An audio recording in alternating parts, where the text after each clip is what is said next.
Hello अस्सलाम वालेकुम। जैसे कि मेरी ज़िंदगी है तू का एपिसोड 22 का टीज़र जो है वो लॉन्च हो चुका है। जैसे कि दिखाया जाता है कि फरिया और कावर ने मिलकर किस तरीके से जो है वो कामयाब की और जो है आयरा की शादी तुड़वाई है। आयरा को जो है वो ऐसी वीडियो को मैसेजेस भेजे थे जिसकी वजह से वहाँ पर उस वक्त मौजूद तमाम लोगों ने ये वीडियोज़ देखी और रिश्ता ख़त्म हो गया। यहाँ पर आयरा जो है वो कामयाब पर बिल्कुल भी भरोसा करने के लिए जो है वो तैयार नहीं थी। कामयाब उसे मनाने और समझाने के लिए भी जाता है लेकिन वो उसे धक्के देकर निकाल देती है और कहती है तुम तो इस काबिल ही नहीं थे कि तुमसे कोई लड़की शादी करे। मैंने खामखा तुम पर भरोसा किया। यहाँ पर वो ड्रग्स लेने लगता है और ड्रग्स की वजह से जो है वो इतना ज़्यादा नशे में धुत हो जाता है कि फरिया और खावर उसे जो है किसी लड़की के पास ले जाते हैं। ये वही लड़की होती है जिसे डिच करने के लिए कामयाब ने पहले कोशिश की होती। कामयाब के तो वहम गुमान में भी नहीं होता कि कोई इसकी इस तरह से वीडियो बना सकता है। उसकी ऐसी नाजेबा वीडियो बनाकर उसे सोशल मीडिया पर वायरल कर दिया जाता है जिसकी वजह से ना सिर्फ लड़की की ज़िंदगी ख़राब होती है बल्कि आयरा और कामयाब के भी जो है बदनामी का धब्बा लग जाता है। यहाँ पर उस लड़की के वालिद का इंतकाल हो जाता है हार्ट अटैक में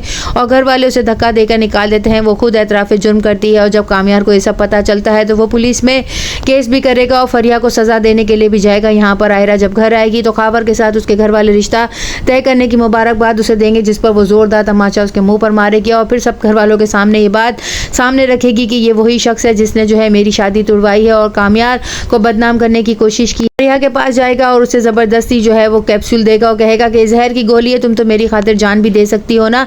जब तुमने मेरे साथ ये सब कुछ किया है तो मैं तुम्हें क्यों छोड़ूंगा। वो उसे कमरे में बंद करके चला जाता है और कहता है कि अब यहीं पे सड़ो और मरो। वो बहुत ज़्यादा डर जाती है, उससे माफ़ी मांगने लगती है हाथ जोड़ करके मुझे छोड़ दो, मैं जो है तुमसे माफ़ी मांगती हूँ, मुझसे बहुत गलत हो गया लेकिन मैं मरना नहीं चाहती। यहाँ पर आयरा के वालिद उससे पूछते हैं क्या तुम अब भी जो है कामयाब के साथ शादी करना चाहती हो। तो मैं उससे जाकर बात कर सकता हूँ, क्या वो अब भी बदल गया है या वो पहले से ज़्यादा बदल गया। जिस पर आयरा कहती है पहले तो वो बदल कर ठीक हो चुका था लेकिन अब वो पहले की तरह हो चुका है और बल्कि उससे भी बहुत ज़्यादा बुरा हो चुका है। जब आयरा को देखता है तो कहता है कि मैं तुमसे शदीद नफरत करता हूँ, मैं तुम्हारी शक्ल भी देखना नहीं चाहता और ना ही कभी तुमसे शादी करने के बारे में सोच सकता हूँ। आयरा जो है उसकी नफरत को देखकर एकदम टूट कर रह गई और फिर वो अकेले ही अकेले बड़बड़ाते हुए अपने घर वालों को कहती है कि पहले जो है वो मुझे नापसंद था, फिर मुझे पसंद आने लगा और अब दोबारा से मुझे समझ नहीं आ रही कि मेरे साथ क्या हो रहा है और ये इब्लीस बनकर दो हाथ आगे क्यों निकल जाता है अपनी नफरत। यहाँ जो है वो आयरा के वालिद को कहता है आपकी बेटी ने मेरे साथ ठीक नहीं किया, मैं उससे जो है बहुत दिलो जान से मोहब्बत करता था और चाहता था